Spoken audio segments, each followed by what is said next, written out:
আপনার পরিচয়? কারিগর, মাটির দুনিয়ার সেরা কৃষক বদির গাজী। কেমন আছেন স্যার আপনি? স্যার বসেন বসেন প্লিজ। আমাদের গল্পটা এমনই হওয়ার কথা ছিল, সম্মান আর ভালোবাসা। আমরা তো গাছের মতো, গাছ অক্সিজেন দেয়, আমরা খাবার। কিন্তু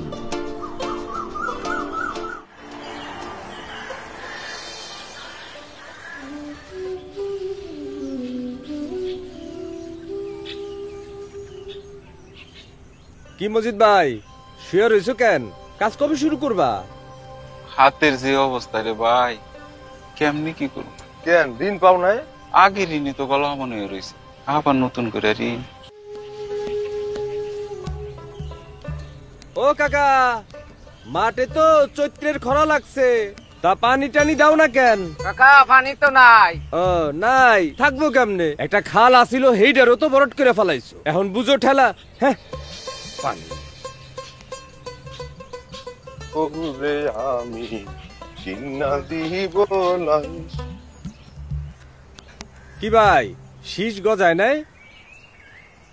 শীষ ধান তো সব গরুর ঘাস হয়ে গেছে রে ভাই, আমার সব শেষ হয়ে গেছে। তাহলে অভিযোগ করো। গত বছর লাল মিয়া অভিযোগ করে মাত্র 5,000 টাকা পাইছে। আমাগো আর হইছে।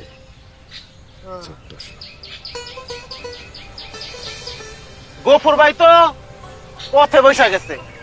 শুনছি আর নাকি জমি জিরা তো আবাদ করবো না। আপনার বীজটা তো ভালো পড়ছে। খালি ভালো বীজ হলে হবে মিয়া, সার লাগবো না। কিরে তোর এবার ধান কেমন হইব? না, লাল হয়ে রয়েছে, কোন ডিলারের কাছে সামনে বোঝো না, ওরা এবার বেশি দামে বেচবো। ম্যাচ গরম আছে।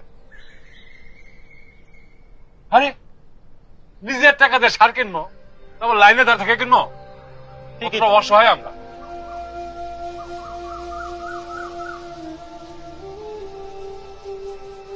আকবর, হ্যাঁ ভাই, ফলন কেমন হইলো মনে হয়? ফলন তো ভালোই হয়েছে, এখন দাম পাইলেই হয়। সার কিনিতে হায় আর বীজ কিনি ডলারে।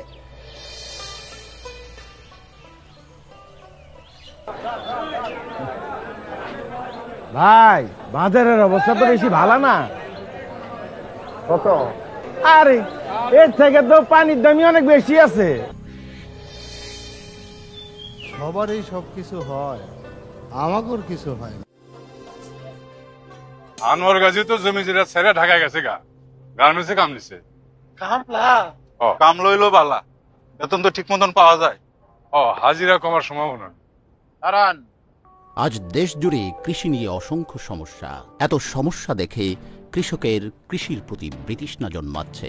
হবে না স্যার, সবাই তো বলে, কেউ তার সমাধান করেন। সমাধান জিয়াউর রহমান শুরু করেছিলেন।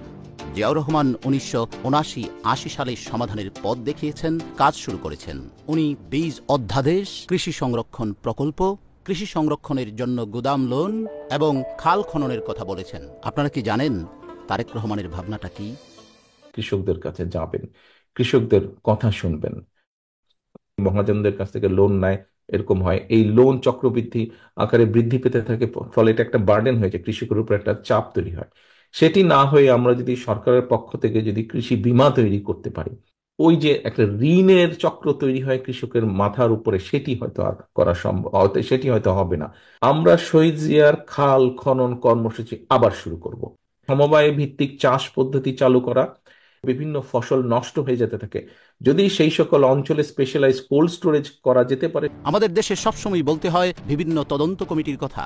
এই সমস্ত তদন্ত বাদ দিয়ে আমাদের যেতে হবে ডাইরেক্ট অ্যাকশনে। আমরা কোথায় যাব, কেন যাব? এ গ্রাম আমাদের, আমরা প্রয়োজনে খাল খনন করব, আমরা ঘুরে দাঁড়াবই। আমাদের সমস্যাটা কি জানেন?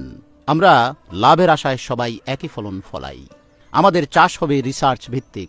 কোনো মৌসুমি জমি অনাবাদি থাকবে না, মাটি অনুযায়ী হবে শস্য বাছাই। ধানি জমি আলাদা হবে, যৌথ হবে সবজির চাষ। প্রথম ভাগে সজনে ডাঁটা, টমেটো বা পেঁপেটায় 12 মাসি শস্য, আর পরের ভাগে হবে মৌসুমি সবজি। নির্ধারিত জোনে হবে মডেল স্টোরেজ সিস্টেম। পণ্যের চাহিদা মোতাবেক চাষ হবে, চাহিদা পূরণ করে লক্ষ্য থাকবে এক্সপোর্ট করা। বিদেশিদের আকৃষ্ট করতে উন্নত প্রযুক্তি ব্যবহার করা হবে। কৃষকের সব সমস্যার সমাধান এখন এক কার্ডে। বীজের সমস্যার সমাধান পাবে, প্রয়োজন মতো সার পাবে, চাষ সংক্রান্ত সমস্যার সমাধান পাবে, কৃষি বীমা সুবিধা পাবে, কৃষি ঋণ পাবে, সরকারি মূল্যে ফসল বিক্রি, সব ধরনের কৃষি তথ্য পাবে।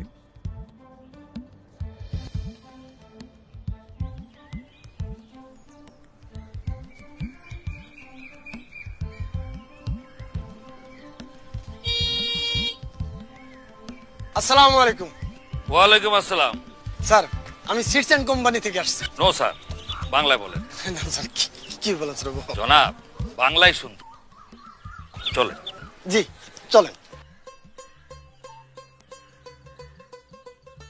আমাদের বীজ কিন্তু মানে খুবই উন্নত এবং পরীক্ষিত বীজ স্যার। আমার সারটা নেন স্যার। স্যার, আমার সারের ফলন অনেক ভালো স্যার। স্যার, সরকারি রেটে দিব স্যার।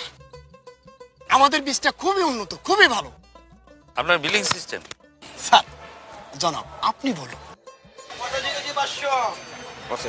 ভালোই তো হয়েছে, আবাদপাতির কোনো ঝামেলা নাই, মালপত্র বেচা কেনার কোনো ঝক্কি নাই, কার্ডের মাধ্যমে ন্যায্য মূল্যে দামও পাই। ধন্যবাদ।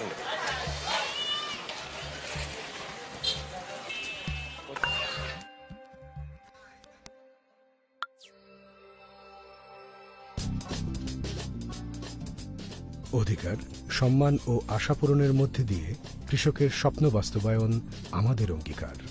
বাংলাদেশ জাতীয়তাবাদী দল।